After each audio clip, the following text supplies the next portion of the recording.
சோதர ஆண்டவரே, மகா கிருபையும் இரக்கம் நிறைந்தவரே துதிக்கிறோம். ஆண்டவரே, இந்த நாளையும் எங்களுக்கு ஆயுள் கூடி கொடுத்ததுக்காக சோதரம். ஆண்டவரே, எந்த நோக்கத்திற்காக அழைத்தீரோ அந்த நோக்கத்தை செய்யும்படியாய் உங்களுடைய சுவிசேஷத்தை நாங்கள் பறைசாட்டும்படியாய் எங்களுக்கு கொடுத்த நல்ல தருணத்துக்காக சோதரம். ஆண்டவரே, என்னுடைய சாட்சியை சொல்ல போகிறேன். நாங்கள் எப்படி வந்தோனோ அதை கிருபை செய்யுங்க, ஆசீர்வதிங்க. இயேசு நாமத்தில் ஜெபிக்கிறோம் நல்ல பிதாவே. அருமையான தேவஜனமே, நாங்கள் ஒரு காலத்தில் மந்திரவாதியாக இருந்து நாட்டு மக்களுக்கு ஜோசியம் பார்த்து மந்திரம் போட்டு கழுப்பு கழித்து இயந்திரம் கட்டி தகடு கட்டி வாழ்ந்துக்கிட்டு இருந்தேன். அதுதான் என் குலத்தொழில். ஏன்னா ஏற்கனவே சொல்லியிருக்கேன், நான் கம்பளத்து நாய்க்கர் வீரபாண்டிய கட்டபொம்மை கூட்டம்னு சொல்லி எங்கள் குலசாமி ஜக்கம்மா. அந்த ஜக்கம்மாவை கும்பிட்டுக்கிட்டு சுடுகாட்டில் பூஜை கட்டிக்கிட்டு மந்திரம் போட்டுக்கிட்டு பேய்களோட பேய்களாக நாங்கள் இருந்த ஒரு காலம் உண்டு. அப்படி இருந்து அதிலிருந்து நாங்கள் ரட்சிக்கப்பட்டு மாதிரி இப்போ இயேசுடைய போதகராக இருக்கிறேன். இப்போ இந்த இயேசுடைய போதகராக இருக்கிற நான் இப்போ பேய்கள் பிசாசுகளை கண்டா இயேசு நாமத்தினாலேயே போ என்று விரட்டுகிறோம். நோயாளிகளுக்கு சுகம் கொடுக்குறோம். வியாதி உள்ளவர்களை சுஸ்தம் பண்ணுகிறோம். குடிகாரனுக்கு புத்தி சொல்லி அவனை திருத்துகிறோம். இப்படியெல்லாம் இப்போ கிறிஸ்தவத்துக்குள்ள இயேசு பேரால் அவனை வாழ வைக்கிறோம். ஆனால் அந்த காலத்தில் நான் இயேசுக்குள்ளே வராதுக்கு முன்னால் என்ன பண்ணினேன்றதை இப்போ உங்களுக்கு சாட்சியாக சொல்கிறேன், கேளுங்க. வேதத்தை வாசிக்கிறோம். வேதத்தில் எங்கள் மந்திரவாதி இன்னைக்கு இல்லை, அந்த காலத்தில் இருந்திருக்காங்க. 1 சாமுவேலுடைய புஸ்தகம் 28ஆம் அதிகாரம் 5வது வசனத்திலிருந்து நான் வாசிக்கிறேன், கேளுங்க. சவுல் பெலிஸ்தரின் பாளையத்தை கண்டபோது பயந்தான். அவன் இருதயம் மிகவும் தத்தளித்து கொண்டிருந்தது. சவுல் கர்த்தரிடத்தில் விசாரிக்கும் போது கர்த்தர் அவனுக்கு சொப்பனங்களிலாவது உரிமையிலாவது தீர்க்கதரிசிகளாவது மறு உத்தரவு அருளவில்லை. அப்பொழுது சவுல் தன் ஊழியக்காரரை நோக்கி, அஞ்சனம் பார்க்கிற ஒரு ஸ்திரியை கொண்டு வாருங்கள், நான் அவளிடத்தில் போய் விசாரிப்பேன் என்றான். அதற்கு அவனுடைய ஊழியக்காரன், இதோ எத்தனூரிலே அஞ்சனம் பார்க்கிற ஒரு ஸ்திரீ இருக்கிறாள் என்றார்கள். அப்பொழுது சவுல் வேஷம் மாறி வேறு வஸ்திரம் தரித்து கொண்டு அவனோடு கூட 2 பேரும் ராத்திரியிலே அந்த சிறியின் இடத்திற்கு போய் சேர்ந்தார்கள். அவளை அவன் நோக்கி, நீ அஞ்சனம் பார்த்து எனக்கு குறி சொல்லி நான் உன்னிடத்தில் சொல்லுகிறவனை எழுப்புவரை செய் என்றான். இங்க பார்க்கிறோம், இந்த வேதத்துல சவுல் என்ற ஒரு ராஜா இருக்கிறான். அந்த ராஜா யுத்த காலத்துல யுத்தம் பண்ண போறான். யுத்தம் பண்ண போகும்போது எதிரி இராணுவம் பெருசா இருக்கு, பார்க்கறதுக்கு என்ன இருக்குது, ரொம்ப பெருசா இருக்குது. அந்த இராணுவத்தை பார்த்து நம்ம இராணுவம் ஜெயிக்குமா, நம்ம இராணுவம் அழிஞ்சிரு போல் இருக்கே, அப்போ இது என்ன செய்யணும், யாருக்கிட்டையாச்சும் கேட்கணுமேன்னு சொல்லி அவங்க குலசாமியை கும்பிட்றான். ஆனால் குலசாமிகிட்ட இருந்து எந்த பதிலும் கிடைக்கல, நல்லது கெட்டது சொல்லலை. அங்கே இருக்கிற தீர்க்கதரிசிகிட்ட கேட்குறான். அவன் அப்படி ஆளுகளும் அதில் ஒன்றும் சொல்லலை. அப்போ அவனுடைய கோடாங்கி குறிகாரன் மந்திரவாதி அப்படி ஆளுகளெல்லாம் கேட்டு பார்க்குறான். கடவுளை நம்பி அவன் வாழ்ந்ததுனால ஏற்கனவே மந்திரவாதிகள் ஜோசியம் பார்க்குறவன் குறி சொல்கிறவனெல்லாம் விரட்டி விட்டான் அந்த ராஜா. அந்த நாட்டில் ஒருத்தையும் கூட இருக்கக்கூடாது, போகிறோம் ஏமாத்துறீங்கன்னு சொல்லி விரட்டி விட்டான். ஆனால் இப்போ இந்த இராணுவத்தை பார்க்கும்போது உனக்கு பயம் வருது, இவங்களோட சண்டை போட்டு ஜெயிக்க முடியாது, நம்ம இராணுவம் அழிஞ்சிருமே, நம்மளும் செத்துருவோமே எப்படின்னு ராஜா நினச்சி குறி பார்க்குற யாராச்சும் இருந்தால் சொல்கிறான், நம்ம ஊரில் அவங்கள ஏதாச்சும் கேட்கலாம், ஏன்னா நம்ம சாமியெல்லாம் கைவிட்டுருச்சு என்று சொல்லி இந்த ராஜா கேட்குறான் வேலைக்காரங்கிட்ட. அந்த வேலைக்காரன் சொல்கிறான், எத்தனூரில் ஒரு அம்மா அஞ்சனம் பார்த்து குறி சொல்கிற அம்மா இருக்கு அப்படின்ட்டு சொல்கிறான். சரிவா, அந்த அம்மா கிட்ட போய் அந்த அம்மா என்ன சொல்லுன்னு கேட்கலாம்ட்டு போகிறான். ஆனால் இப்போ ராஜாவாக போனால் அந்த அம்மா என்ன செய்யாது, குறி எனக்கு பார்க்க தெரியாதுன்ற. ஏன்னா ஜோசியம் பார்க்குறவனையும் குறி சொல்கிறவனையும் மந்திரவாதியும் இந்த ராஜா இருக்கும்போது அடித்து விரட்டி விட்டான். எல்லாத்தையும் பூரா ஏமாத்துறீங்க, பொய் சொல்கிறீங்க, மக்கள்கிட்ட வந்து இல்லாத பொல்லாத சொல்கிறீங்கன்னு சொல்லி விரட்டி விட்டுட்டான். அதனால அந்த நாட்டில் குறி எவனு சொல்கிறதில்ல, பயந்துக்கிட்டு, ராஜாவுக்கு பயந்துக்கிட்டு. ஆனால் இப்போ ராஜாவுக்கே பயம் வந்ததுனால என்ன செய்கிறான், ராஜா அந்த குறி சொல்கிற ஒரு அம்மா கிட்ட போகிறான். ஆனால் ராஜா உடையில போனால் அந்த அம்மா என்ன செய்யுது, ஜோசியம் பார்க்காதுன்னு நினச்சி மாறு வேடத்துல போறான். அந்த ராஜாவுடைய வேடத்தெல்லாம் கழிச்சிட்டு ஒரு வேலைக்காரனை போல ஒரு கிழிஞ்ச சட்டை போட்டுக்கிட்டு அந்த குறி சொல்ற அம்மா கிட்ட போறான். அந்த அம்மா குறி சொல்றான். ஆனா அந்த அம்மா சொல்லுது வேதத்துல, ஏற்கனவே ராஜாவாக இருந்த சவுல் குறி சொல்றவங்களையும் மந்திரவாதிகளையும் எல்லாத்தையும் விரட்டி விட்டான்னு உனக்கு தெரியுமே. இப்ப நீ வந்து குறி கேட்கிறிய, என்னை கொல்லவா வந்தப்பா, நான் குறி பார்க்கிறேன்னு ராஜாவுக்கு தெரிஞ்சா என்ன ஆகும் அப்படின்னு பயப்படுறேன். ஏன்னா குறி கேட்கிறவனே ராஜா தான், மார்வேஷத்துல வந்திருக்கான். ஆனாலும் இந்த அம்மா சாதாவா இருக்கும்போது இவன் ராஜான்னு அந்த அம்மாளுக்கு தெரியல. அதனால எப்பா நீ வந்து நீ குறி சொல்ற, இது வெளியே தெரிஞ்சா நம்ம ராஜா நம்மளைய கொலை பண்ணிடுவானடா, என்னை கொல்றதுக்கா நீ வந்திருக்க அப்படின்னு கேட்குறான் அந்த அம்மா. இப்போ இவன் சொல்றான், அந்த வேலைக்காரனா வேஷம் மாதிரி இருக்கிற ராஜா சொல்றான், அதை பற்றி ஒன்றும் கவலைப்படாத, உனக்கு இந்த விஷயத்தில் ஒன்றும் வராது, நீ சொல்லு, கொஞ்சம் போட்டு சொல்லு, ஒரு அஞ்சனம் பார்த்து குறி சொல்லு, சத்தியமாக உனக்கு எந்த உயிருக்கு ஆபத்து வராதுன்னு அவன் ஒரு வாக்குறுதி கொடுக்குறான். அதனால அந்த அம்மா மை போட்டு பார்க்குது. அல்லேலூயா. என்ன பார்க்குது? அஞ்சன மை போட்டு வெத்தையில போட்டு பார்க்குது. அப்படி பார்த்து, எப்போ உனக்கு யார் வரணும்? எனக்கு சாமுவேல் என்ற ஒரு முனிவர் இருந்தாரு முன்னாலெல்லாம் வழிகாட்டிக்கிட்டு, அவர் எனக்கு வேணும் அப்படின்ட்டு அவன் சொல்றான். அந்த முனிவருக்கு அந்த மையை போட்டு பார்த்தா, இந்த அம்மா பார்த்து மையில வர அந்த ஆளை பார்த்து ஐயோ அப்படின்னு அந்த அம்மா அலறுது. அந்த ஜோசியம் பார்க்குற அம்மா, ஏய் என்னம்மா நீ பார்த்த, ஏன் இப்படி அலற? ஐயோ பூமியிலிருந்து ஒரு ஆளு எலும்பி வாராரு அப்படின்னு. அப்படியா? அவர் எப்படி நல்லா பார்த்து சொல்லமா அப்படின்னு ராஜா அந்த மார்வேசருங்க கேட்குறான். அப்போ அந்த அம்மா சொல்லுது, ஜோசியம் பார்க்குற அம்மா, இந்த மையோடத்துல பார்க்கும்போது முதிர வயதுள்ளவன் ஒரு சால்வை போட்டுக்கொண்டு மேலே வாரான் என்று சொல்லுது. அப்போ அந்த சால்வை போட்டு முதிர வயதாக இருந்தால் யாராக இருக்கணும்? அவன் சாமுவேலாத்தான் இருக்கணும், நம்மளுடைய குருவாத்தான் இருக்கணும் அப்படின்னு நினச்சிக்கிட்டு இப்போ அந்த மையில் இருக்கிற அவனோட பேசுகிறான். சாமுவேலையா வணக்கம், எங்க இந்த மையில பார்த்து அவனுக்கு வணக்கம் சோத்திரம் சொல்லிட்டு, சாமி இந்த மாதிரி யுத்தத்துக்கு வந்திருக்கிறோம், எதிரிகள் நிறையா இருக்கு, அவங்கள பார்த்தாலே அவங்க படம் பெருசா இருக்குது, நம்ம படம் சிறுசா இருக்குது, நம்மளை அழிச்சிருவாங்க, நம்ம நாட்டை பிடிச்சிருவாங்க, நம்ம பொம்பளை புள்ளையெல்லாம் கெடுத்துருவாங்கன்னு நினைக்கிறான். யுத்தம் பண்றதுக்கு என்ன பண்றது, எதை வச்சு நான் பண்றது, எப்படி பண்றது, அப்படி யுத்தத்துக்கு போனா நான் ஜெயிப்பனா தோப்பனா, ஐயா சொல்லுங்கன்னு இந்த மையில எலும்பி வந்த அந்த சாமிவேல் கிட்ட. அந்த சாமிவேல் சொல்றான் மையில் இருந்துக்கிட்டு, எனக்கு ஏற்கனவே நீ என் சொன்னபடி கேட்காதனால உன் பதவியை பிடுங்கி இன்னும் தோழனை கொடுத்துட்டேன், இப்போ எதுவுமே உனக்கு நடக்காது, நீ இந்த யுத்தத்தில் செத்து போயிடுவ, செத்து என்கிட்டயே வந்துடுவ அப்படின்னு மயிலிருந்து சொல்லிட்டு மறைஞ்சு போயிடுறான். அல்லேலூயா. இதுதான் அந்த வேதத்தில் உள்ள வசனம். எத்தனாவது வசனம்? 8வது வசனத்தை வாசிக்க பாருங்க. 1 சாமுவேல் புஸ்தகம் 28:8. அப்பொழுது சவுல் வேஷம் மாறி வேறு வஸ்திரம் தரித்து கொண்டு அவனும் அவனோடு கூட இருவரும் ராத்திரியிலே அந்த சிறிய இடத்திலே போய் சேர்ந்தார்கள். அவளை நோக்கி அஞ்சனம் பார்த்து, அப்படின்னா அஞ்சன மை போட்டு பார்த்து, அஞ்சனம் பார்த்துனா என்னது? அஞ்சன மை போட்டு பார்த்து, எனக்கு குறி சொல்லி நான் உன்னிடத்தில் சொல்லுகிறவனை எழுப்பி வர செய் என்றான். 15வது வசனம். நல்லா யோகம் பண்ணிங்க, நான் போய் சொல்கிறப்ப நினைக்கக்கூடாது, உங்கள் வேதத்தில் வாசிக்கணும். 1 சாமுவேல் புஸ்தகம் 28ஆம் அதிகாரம் 15வது வசனத்தை நான் வாசிக்கிறேன். சாமுவேல் சவுலை நோக்கி, நீ என்னை எழுப்பி வர பண்ணி என்னை கலைத்தது என்ன என்று கேட்டான்.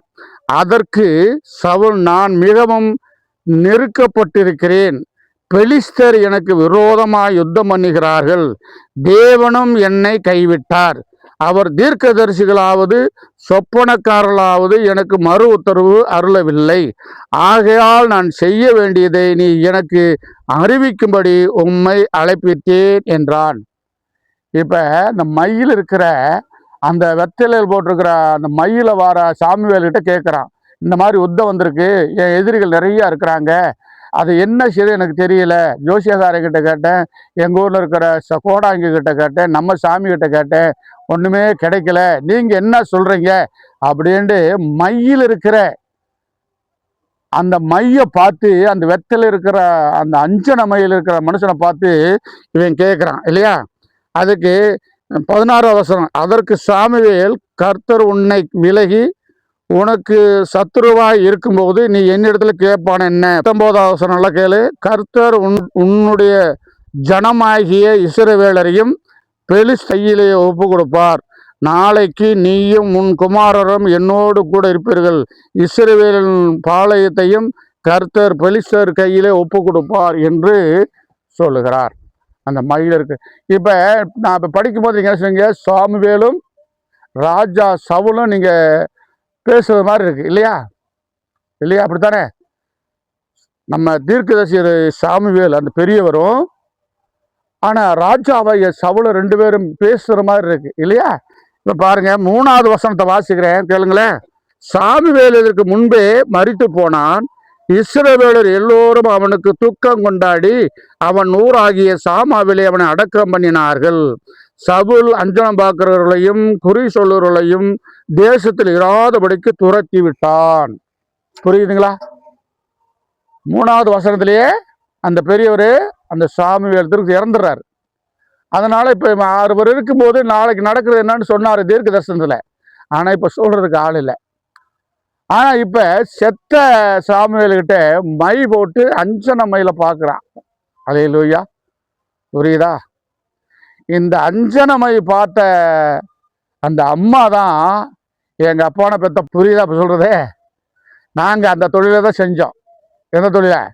மை போட்டு பார்க்கறது, மந்திரம் போடுறது, ஏந்திரம் கட்டுறது, தகுடு கட்டுறது, தலைப்புள்ள எலும்பு வச்சு அதுல பூசை பண்றது, சுடுகாட்டு எலும்பு வச்சு மந்திரம் போடுறது, இதுதான் அந்த அன்னைக்கு நாங்க பார்த்த வேலை. இன்னைக்கு எங்க ஜாதி ஜனமெல்லாம் அந்த ஜக்கமா பூசாரி சொல்றாங்க. ஒரு ஆளை பார்த்து குறி சொல்றான்னா எப்படி சொல்றான் வச்சுனாப்புல? நீ பிறந்தது, நீ வளர்ந்தது, நீ பிறந்தது, கல்யாணம் பண்ணது, நீ நினைச்சதெல்லாம் சொல்றான்னா ஒருத்தர் முகத்தை பார்த்த எப்படி சொல்றான்? குறி சொல்ற ஏவுகிற ஆவியை கொண்டுதான் சொல்றது. சும்மாவாச்சு உனக்கு நல்ல காலம் வருதுன்னா 50 100 கொடுப்பானா? இந்த அம்மா மாதிரி ஆளுகிட்ட உனக்கு கிரகம் போச்சுமா ஒரு ஆட்டுக்குடி நான் கொண்டா கொடுக்குமா? கொடுக்காது. அப்ப அந்த அம்மா வீட்டில் நடந்த சம்பவங்கள், அவங்க வீட்டில் நடந்த குழப்பங்கள், அவங்க வீட்டில் நடந்த சண்டைகள், கணவன் மனைவிக்குள்ள இருந்த நிகழ்ச்சிகள், சக்கலாத்தி போராட்டம், இதையெல்லாம் சொன்னாதான் அந்த அம்மா என்ன செய்யும்? நம்புவோம். அப்பதான் நான் கேட்டதே கொடுக்கேன். சரி, எத்தனையோ ஆடுல போகுது, இது ஒரு ஆடு தானே, போங்க பூசை பண்ணுங்க, என் குடும்பம் நல்லா இருந்தா போதும் அப்படின்ட்டு ஒரு ஆட்டை கொண்டாந்து பூசைக்கு கொடுப்பாங்க. கொடுக்குறாங்களா இல்லையா? ஆமா. அந்த தொழிலை பார்த்த நான் தான் இப்ப என்ன பண்ணிருக்கேன்? அதெல்லாம் விட்டுட்டு வந்திருக்கேன். காரணம் என்ன தெரியுமா?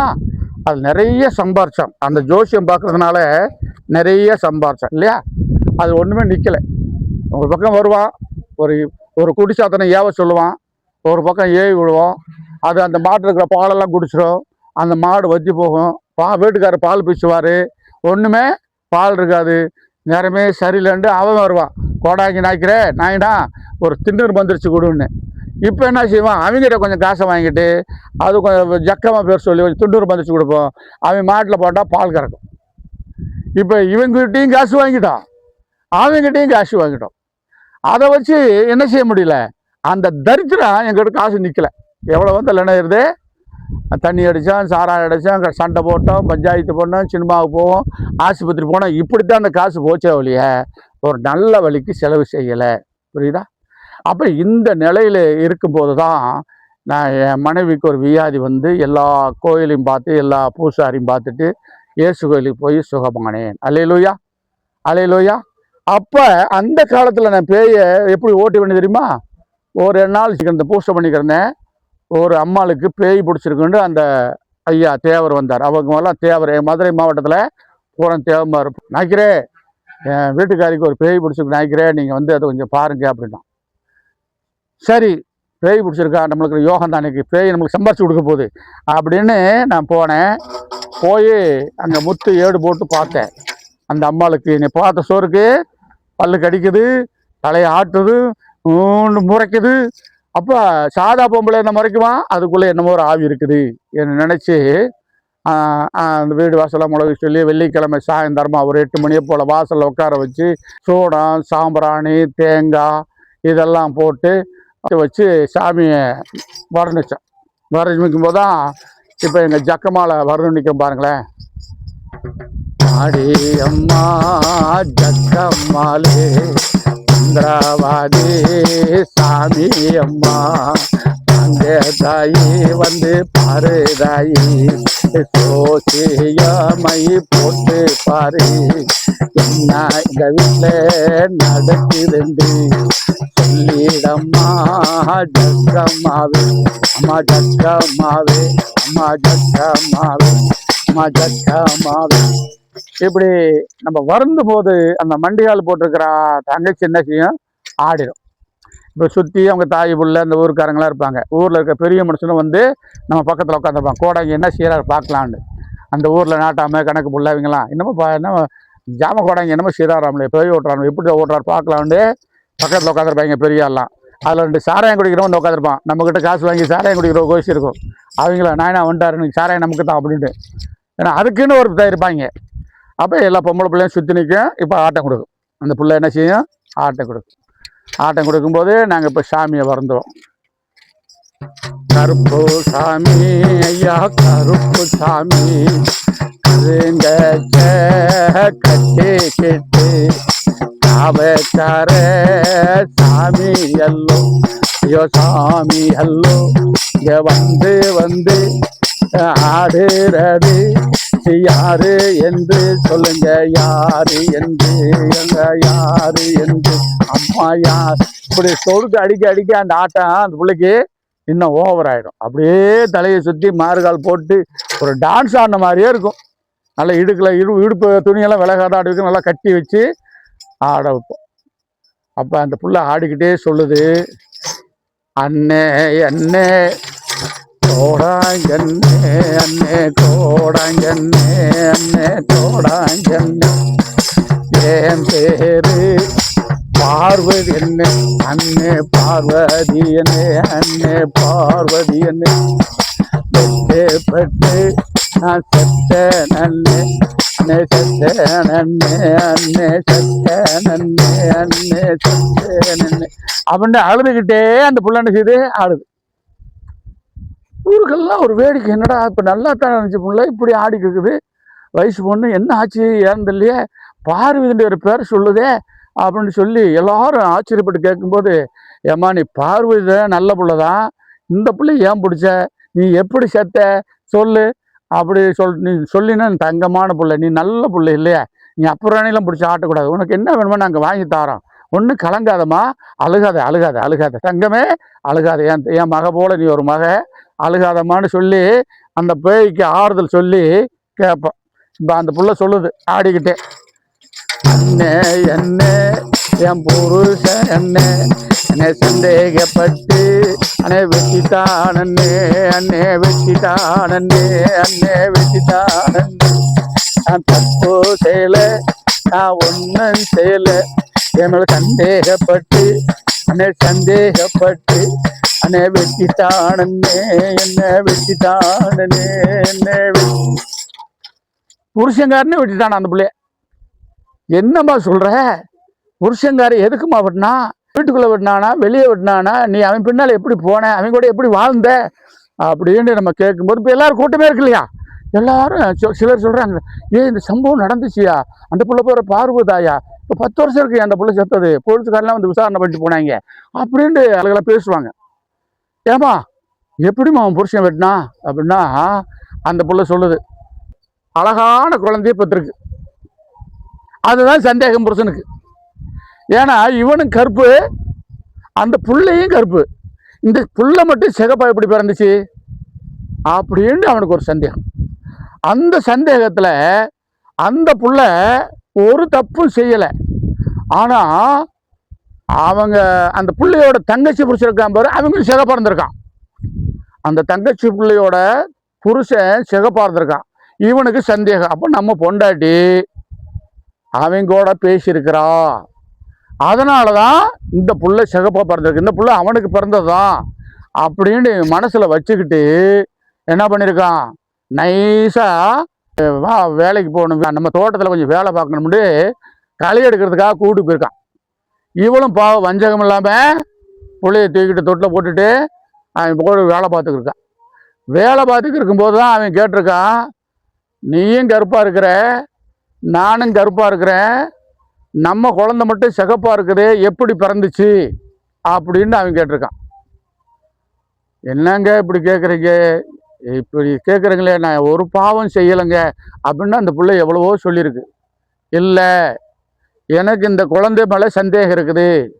நீ என்ன பண்ணியிருக்க, அந்த உன் தங்கச்சி புருஷன் சிகப்பாக இருக்கான்ல, அவன் கூட பேசியிருக்கிறேன், அதனால தான் இந்த பிள்ளை சிகப்பாக பிறந்திருக்கு, அதனால் எனக்கு அவன் மேலே தான் சந்தேகம் அப்படின்னு சொல்லி அந்த பிள்ளைய களை எடுக்க கூட்டு போன பிள்ளைய கழுத்தை அறுத்துருக்கான். பிடிச்சி என்ன பண்ணியிருக்கான், கழுத்தை அறுத்து அந்த பிள்ளைய கொண்டிருக்கான்.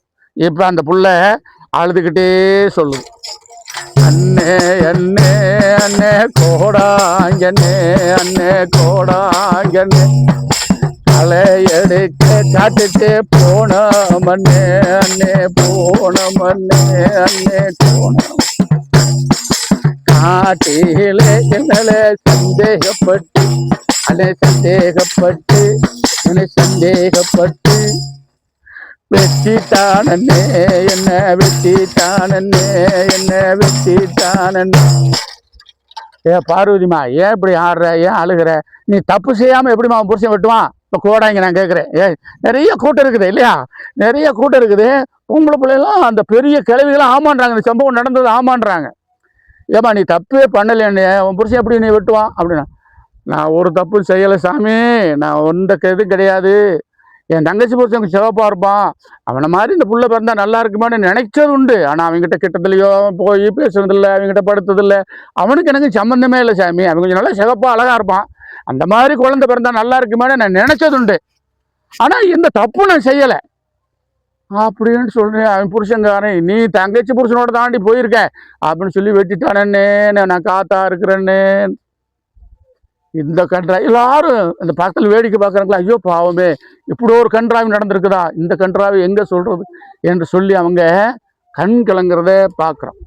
அப்புறம் கடைசியில், அப்பா சரிம்மா நடந்து போச்சு, இந்த பிள்ளைய விட்டுரு, இது பாவம் அப்புறாணி பிள்ளை, வேறு பிள்ளைய பிடிச்சிக்கோ, உனக்கு என்ன வேணும் சொல்லு அப்படின்னு கேட்டால் அந்த பிள்ளை சொல்லுது, வேறையோரே சந்தனமானே சந்தனமானே சந்தனமா, மல்லிய பூவு வேணும் மண்ணே, அண்ணே வேணும் மண்ணே, சேலத்திலே சீல வேணும், சீல வேணும், பூ போட்ட ரவுக்க வேணும், அண்ணே ரவுக்க வேணும்.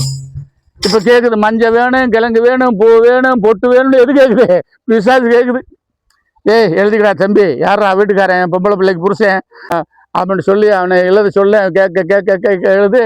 கடைசியில் ரத்தப்பள்ளி வேணும், ஒரு கோழி வேணும்னு வாங்கும், ஒரு 1000-2000 ரூபா காணிக்க, இவ்வளவும் வாங்கி மூட்டையை கட்டி, சரிம்மா போக சொல்லு, ஒரு முடி எடுத்து கூட ஆடிக்கிட்டே சொல்லு, நல்லா சந்தோஷம் போ, உனக்கு வேறு பொண்ணை பிடிச்சிக்கோ, இந்த பொண்ணை விட்டுரு அப்படின்ட்டு சொல்லி அந்த முடி எடுத்து கொடுக்க சொல்லி அந்த முடியை முடிச்சு போட்டு அந்த பேயை விரட்டி ஒரு மரத்தில் ஆணி அடித்து விரட்டி விட்டுருவோம். இப்போ அந்த துணிமணி எல்லாமே எங்களுக்கு தான், பூசாரிக்கு சொந்தம். ஏன்னா கோயிலில் கடை வெட்டின தலைகால யாருக்கு சொந்தம், தலைகால பூசாரிக்கு தானே சொந்தம். அதே மாதிரி எங்களுக்கு அந்த பூசை பண்ணுறதுக்காக ஆடு கோழி எல்லாம் கிடைக்கும், நல்லா சம்பாரிச்சோம். ஆனால் ஒன்றுமே மிச்சம் இல்லை, அதெல்லாம் விட்டுட்டு தான் இப்போ இயேசுகிட்ட வந்திருக்கிறோம். அல்லேலூயா. இப்போ இயேசுகிட்ட வந்ததுனால, இயேசுவை கும்பிட்டதுனால எந்த வருமானம் கிடையாது, ஆனாலும் சந்தோஷமாக இருக்கிறோம். 5 ரூபா வந்தாலும் செலவில்லை, ஏன்னா அப்போ தண்ணி அடிப்போம், பீடி ஷர்ட் அடிப்போம், சினிமாவுக்கு போவோம், சண்டை போடுவோம், எல்லாம் தேவையில்லாத காரணம். ஒரு 50 ரூபா வந்தால் அது அப்படியே போயிடும், சாராக கிடைக்கும், அடுத்த நிமிஷம் போயிடும், நிற்காது. ஆனால் இப்போ யாராச்சும் ஒரு 10 ரூபா செலவுக்கு டீ குடிச்சுக்காங்க ஐயா அப்படின்ட்டு ஒரு 100-200 கொடுத்தா அது அப்படியே பையில் இருக்குது, செலவே இல்லை. ஏன்னா பீடி இல்லை, சிகரெட் இல்லை, தண்ணி இல்லை, எந்த கெட்ட வழக்கம் இல்லை.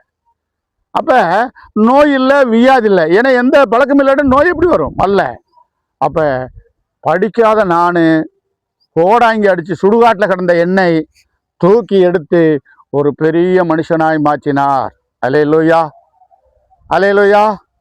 இப்போ அநேகருக்கு நான் உபதேசம் பண்ணுறேன், அவங்களுக்கு எல்லாருக்கும் பரிசுத்தத்தை பற்றி, ஒழுக்கத்தை பற்றி, நேர்மை பற்றி சொல்கிறேன். இப்போ எல்லாரும் திருந்தி வாழ்கிறாங்க. எத்தனை பேய் பிடிச்சவங்க, புருஷன் பொண்டாட்டி பிரிஞ்சிருந்தவங்க, தண்ணி அடித்து கெட்டு போனவங்க, அத்துக்கிட்டு தெரிஞ்சவங்க, ஆண் ஒரு பக்கம் பெண்ணு பிறக்க இருந்தவங்கலாம் இப்போ குடும்பமாய் சமாதானமாய் பிள்ளைகளெல்லாம் படிக்க வச்சு ரொம்ப அன்பாக இருக்கிறாங்க. ஒரு காலத்தில் நாங்கள் ஒரு சிலைக்கு மறுசிலை இல்லாமல் இருந்தோம். சாமி உங்ககிட்ட வந்ததுனால என் புருஷன் தெரிஞ்சுட்டான், ஒரு செலவும் இல்லை, எங்களுக்கு 10 ரூபா சம்பாரிச்சு அப்படியே மிச்சமாக இருக்குது சாமி, இந்தாங்க அதில் ஒரு 10 ரூபாயில் 1 ரூபா நீங்கள் வாங்கிக்கங்க, 1000 ரூபாயில் 100 ரூபா கொடுக்குறேன்னு. அப்போ எல்லாரும் நல்லா இருக்கிறாங்க. நானும் நல்லா இருக்கிறேன், இயேசுவை நம்பின எல்லாரும் நல்லா இருக்கிறாங்க. நீங்கள் நம்பினா உங்களையும் ஆண்டவர் ஆசீர்வதிப்பார். அந்த ஜாதி கட்டுப்பாடுலேருந்து நான் வராமல் இருந்திருந்தா, அந்த இயேசு கோயிலுக்கு நான் வராமல் இருந்திருந்தா, இன்னமும் நான் சுடுகாட்டிலலாம் பூசை கட்டிக்கிட்டு இருந்திருப்பேன். ஆனால் செத்து நரகத்துக்கு போயிருப்பேன். ஆகவே எல்லாரும் குடும்பமும் நல்லா இருக்கிறது. அதுபோல் என் குடும்பம் நல்லா இருந்தது போல உங்கள் குடும்பம் நல்லா இருக்கணும்னா ஆண்டவராகிய இயேசு கிறிஸ்துவை நம்பும் போது தான் உங்கள் வாழ்க்கை சரியாகும். எளிமையான தேவ ஜனமே, நீங்களும் ஆண்டவரை நம்பி பாருங்க. கொஞ்ச நாள் இயேசு கோயிலுக்கு போய் பாருங்களேன். காசா பணமா நல்லா இருந்தால் பிடிச்சிக்கோ, இல்லாட்டி விட்டுருங்க. நான் இயேசு கோயிலுக்கு ஆரம்பத்தில் என் மனைவியோடு போனேன். பயந்து தான் போனேன். எனக்கு இயேசு கோயில் போகும்போது ஒதுக்கப்படுறேன்னான்னு பயந்து போனேன். ஆனால் போனதுக்கு பின்னால் தான் தெரியுது அவர் நல்ல உண்மையான ஆண்டவர், பள்ளிக்கூடம் மாதிரி நடத்துகிறாங்கன்ட்டு. அதனால் நல்லா இருக்க பிடிச்சிக்கிட்டேன். அதே மாதிரி நீங்கள் இயேசு கோயிலுக்கு போங்க, போய் பாருங்க, ஒரு 4 வாரம் நல்லா இருந்தால் பிடிச்சிக்கோங்க, இல்லாட்டி விட்டுருங்க. இன்னும் எளிதாக கொடுத்துருக்க சாமிக்கு இந்த சாமியாக கும்பிடணும்னே இல்லையா? ஏற்கனவே ஜக்கமாலை சாமியை கும்பிட்டோம், நம்ம கும்பிடாத சாமியே இல்லை, 330 கோடி சாமியெல்லாம் கும்பிட்றோம். ஆனால் இயேசு கோயில் அப்படி இல்லையே, படித்த மாதிரி உட்காந்து அழகாக புத்தி போய் சொல்கிறேன். பொம்பளை பிள்ளை இப்படித்தான் வாழணும், ஆம்பளை பிள்ளை இப்படித்தான் வாழணும், நீங்கள் படிக்கணும், தப்பு செய்யக்கூடாது, தப்பு செஞ்சால் நரகத்துக்கு போயிடுவீங்க, நீங்கள் உண்மையாக இருந்தீங்கன்னா சொர்க்கத்துக்கு வருவீங்கன்னு புத்தி சொல்கிறான். இந்த வேதத்தை வச்சு என்ன சொல்கிறான்? புத்தி சொல்கிறான். அந்த வேதத்தில் இருக்கிறத எடுத்து அறிவுரை சொல்கிறான். நம்ம எப்பயும் போலேயே அடித்து மழை கட்டிக்கிட்டு புத்தி இல்லாமல் ஆம்பளை சரியில்லை, பொம்பளை சரியில்லை, கிரகம் சரியில்லைன்ட்டு சண்டை போட்டுக்கு தான் மிச்சம். அதிலிருந்து நல்ல வேலை எனக்கு விடுதலை கொடுத்தாரு. என் குடும்பத்துக்கே விடுதலை. எல்லாம் எங்கள் ஜாதிக்காரன்னா ஜோசியம் பார்த்து மந்திரம் போட்டுக்கு இருக்கிறான். என் பிள்ளைகள்லாம் அதிலிருந்து விடுதலையாகி எல்லாம் நல்லா ஒழுக்கமாக வாழ்கிறாங்க. எங்கள் ஜாதிக்குள்ளேயே நான் ஒருத்தன் தான் தாடி மிட்டை போடாமல் இருக்கிறது. அவங்க பூரா கொண்டை போட்டுக்கிட்டு பொம்பளையெல்லாம் மாறாப்பாசி போட்டுக்கிட்டு ஓக்கு போட்டுக்கிட்டு பார்க்குறதுக்கு பயங்கரமாக இருப்பாங்க எங்கள் அத்தை மாரெல்லாம். ஏன்னா அந்த மாறாப்பு பாசி போட்டவன் அது ஜக்கமாக ஜோசியம் பார்த்துக்கு இருக்கிறான். ஆனால் அதிலிருந்து விடுதலை ஆகி இன்னைக்கு நான் சமாதானமாய் வாழ்கிறேன்னு சொன்னால் தேவ கிருபையினால் வாழுகிறேன். அருமையான தேவ ஜனமே, நீங்களும் ஆண்டவரை நம்புங்க, இயேசு கோயிலுக்கு போங்க, இந்த வேதத்தை கொஞ்சம் படித்து பாருங்க, நல்லா இருந்தால் பிடிச்சிக்குங்க, சரியில்லை விட்டுருங்க. உங்களை இந்த வேதத்தை வாசிக்கிறவனுக்கு ஒரு குறையும் கிடையாது. உன்னை கீழாக்காமல் மேலாக்குவேன், வாழாக்காமல் தலையாத்துன்னு சொல்லுது. சத்தியத்தை அறியுங்கள், சத்தியம் உங்களை விடுதலை ஆக்கும். அல்லேலூயா. சத்தியத்தை அறியுங்கள், சத்தியம் உங்களை விடுதலை ஆக்கும் இருக்கு. என்னைய குடியிலிருந்து மாற்றின தேவன், என்னைய பீடி சீரிலிருந்து மாற்றின தேவன், ஒரு பெரிய ரவுடியாய் சண்டைக்காரனாக இருந்தவனை ஒரு பெரிய மனுஷனாய் ஒரு பொறுமை உள்ளவனை மாற்றின தேவன் உங்களை மாற்றுவார். என் குடும்பத்தை ஆசீர்வதித்த தேவன் உங்களையும் உங்க வாழ்க்கையில சமாதானமும் சந்தோஷம் தருவார். எனக்கு கிடைச்ச சந்தோஷம் உங்களுக்கும் ஆண்டவர் தருவார்.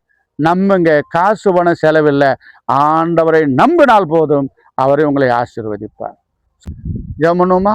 ஆண்டவரே சோத்திர, ஆண்டவரே சோத்திர, ஆண்டவரே. ஒரு காலத்தில் சுடுகாட்டில் பூசை கட்டி மையானத்தில் மந்திரம் போட்டுக்கிருந்த என்னை, பிசாசுகளோட பிசாசாக இருந்த என்னை மாற்றி இந்த கனமான ஊழியத்தை இயேசு நாமத்தினாலே எனக்கு கொடுத்ததுக்காக நன்றி ஆண்டவரே. நாங்கள் எப்படி அந்த காலத்தில் வாழ்ந்தோம் என்ற சாட்சியை சொல்லும்படியான கொடுத்த நல்ல திருவுக்காக சோத்திரம். இதை கேட்ட ஒவ்வொரு மக்களையும் ஆசீர்வதிங்க ஆண்டவரே. அவர்களும் என்னை போல மனம் மாறி இயேசு கோயிலுக்கு போகும்படியாய், இயேசுவினால நன்மை அடையும்படியாய் கிருபை செய்ய வேண்டுமா ஜெபிக்கிறோம். நாங்களே இயேசு கோயிலுக்கு போகிறது ஒரு காலத்தில் அது தாழ்த்தப்பட்ட சாமி, அது வெளிநாட்டு சாமி, அது அர்ஜுனசு கும்புற சாமின்றெல்லாம் சொல்லிக்கிட்டு இருந்த எங்களை மாற்றி ஒரு உயர்ந்த ஜாதியாய், கம்பளத்து நாய்க்கராய், கட்டபொம்மை வர்க்கமாக இருந்த எங்களை ஜெமீன்தார் பரம்பரையிலிருந்து எங்களை பிரித்து எடுத்து இந்த கனமான ஊழியத்தை கொடுத்து சுகமாய் வாழ வச்சுற ஆண்டவரே. சோத்திர ஆண்டவரே, எங்கள் ஜெபத்தை கேட்டதுக்காக சோத்திரம். எல்லாரையும் ஆசீர்வதி. இயேசுவின் நாமத்தில் ஜெபிக்கிறோம் நல்ல பிதாவே, ஆமேன். அல்லேலூயா.